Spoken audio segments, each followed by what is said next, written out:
Hello and welcome back. I am Kyla Barnes, your financial chef and coach. We're about at the middle of July, which is a really good time to look back for June as well as the top of July. A lot of things happen in June.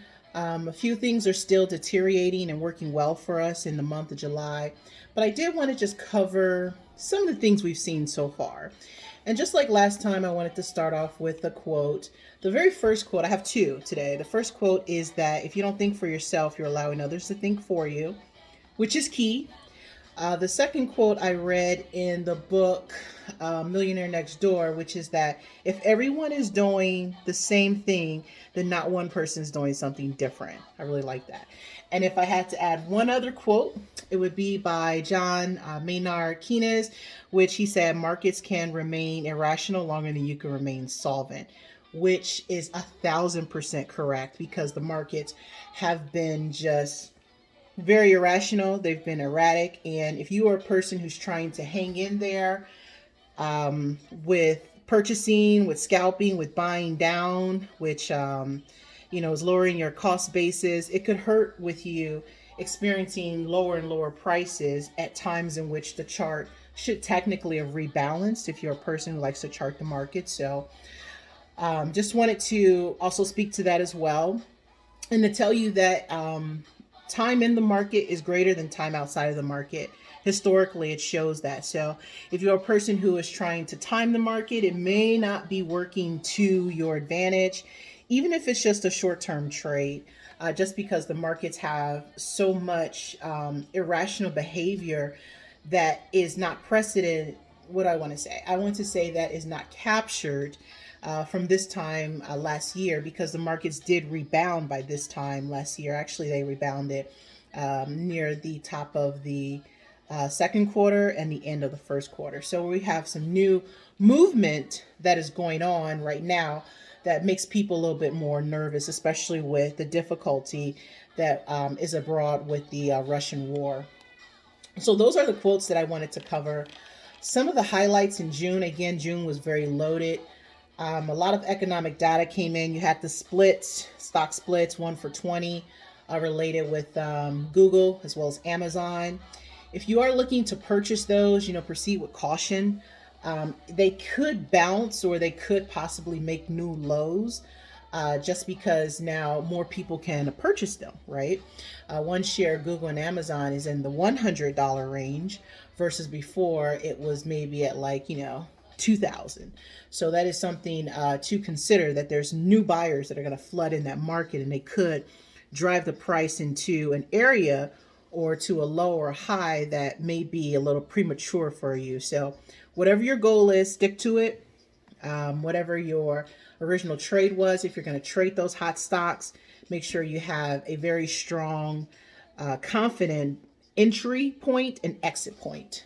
The other thing that came out in June is the consumer price index, or the CPI, registered at 8.6% spike. That means that prices are higher this month versus last month. Also, the Michigan consumer sentiment also registered a lower number of 50.2, which indicates falling. Managers are purchasing less. We are physically exporting less. So these are all numbers that factor into how our upcoming GDP may actually be negative. The Federal Reserve also made an aggressive move by hiking the rate in one of the largest ranges that they have done within the last 5-10 years.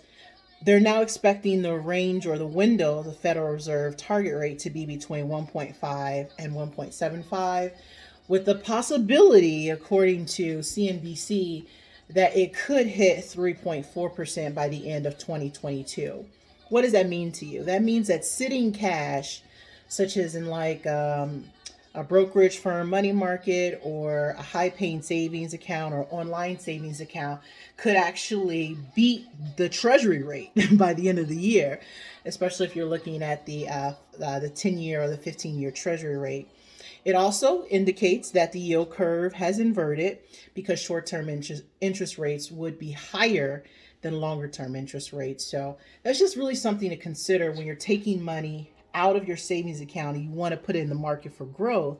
It may not give you the growth that you want in the time you want it, just because of all the different variables moving in the economy at this time. On June 17th, 2022, that was the lowest closing averages across the board. When I tracked it, the Dow was down 21% around that area.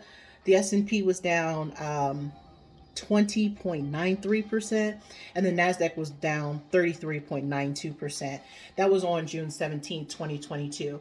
If you go and track that date, you will notice all equities, most equities, let's say that, most equities hit a low on that date.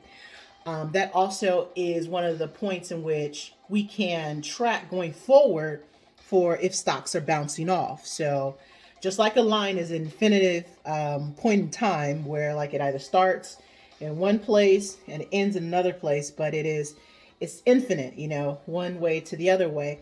If you're able to track from the low, the June 17th, to your next buyer entry point, then that would actually be more of a sound way to enter the market versus just guessing a price out there or taking someone else's information on that. And we could talk about that a little later if you like.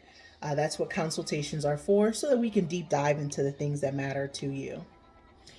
Last thing I want to cover is June 30th, the Fed's preferred inflation measure came out. It also reached a multi-decade high.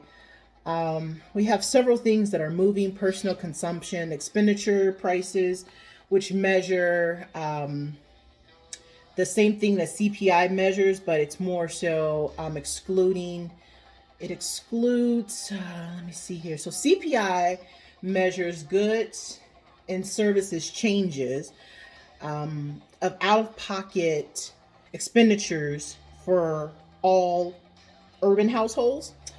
And the PCE, the personal consumption expenditure, measures the change in goods and services consumed by all households, including nonprofit institutions. So it's a little more broader. That's why the Fed uses it.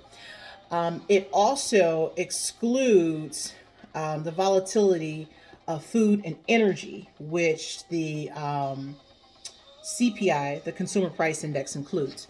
So why would I say that? Because if you're a person like me and you read a lot of financial articles and a lot of financial reports, they mention these things simultaneously, and you may not be able to put them together with how one drives the other, but they all fit together. This is all a puzzle piece, and it all fits together.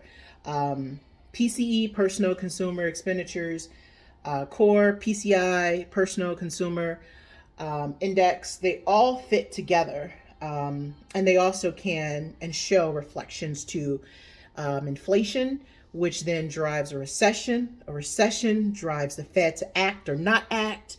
And if the Fed doesn't act, then that's when you find the economy is able to stabilize. But if the Fed is acting, and if they are active, then that means that something has prompted them to come off the sidelines to affect monetary policy. And we could talk about that a little bit more in depth as well. Unemployment rate came out, is about the same. There is a higher creation of jobs out there. Unemployment on July 8th came in around 3.6%, so that's relatively around the same area.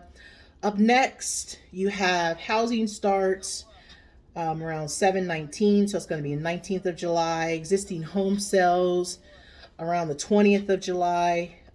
Consumer confidence is around the 27th of July. That's another big number, as well as the Fed is going to be releasing their FOMC decision around the 27th of July. So there are some things to monitor for July, but mainly from a charting standpoint, just, when you go to look at your account, look to see what it did year to date.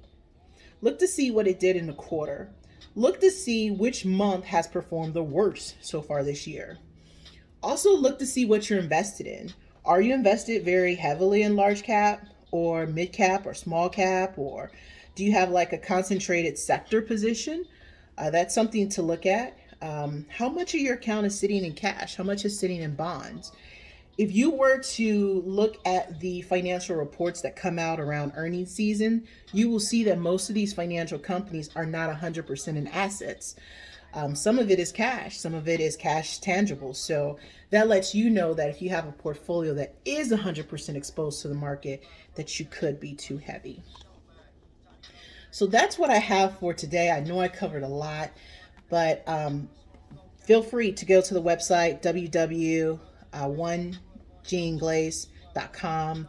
That's www.onegingles.com, and send me a question. Subscribe to consultation. The consultations are free. If you don't like what you hear, don't pay for the consultation. I mean, there's so much information out there that we can all live our best life.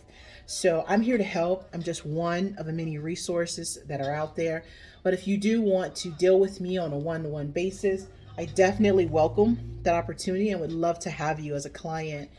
I am Kyla Barnes, your financial chef and coach, and this is a one take towards your best financial future. I'm going to lead us out with some Nipsey Hussle Double Up.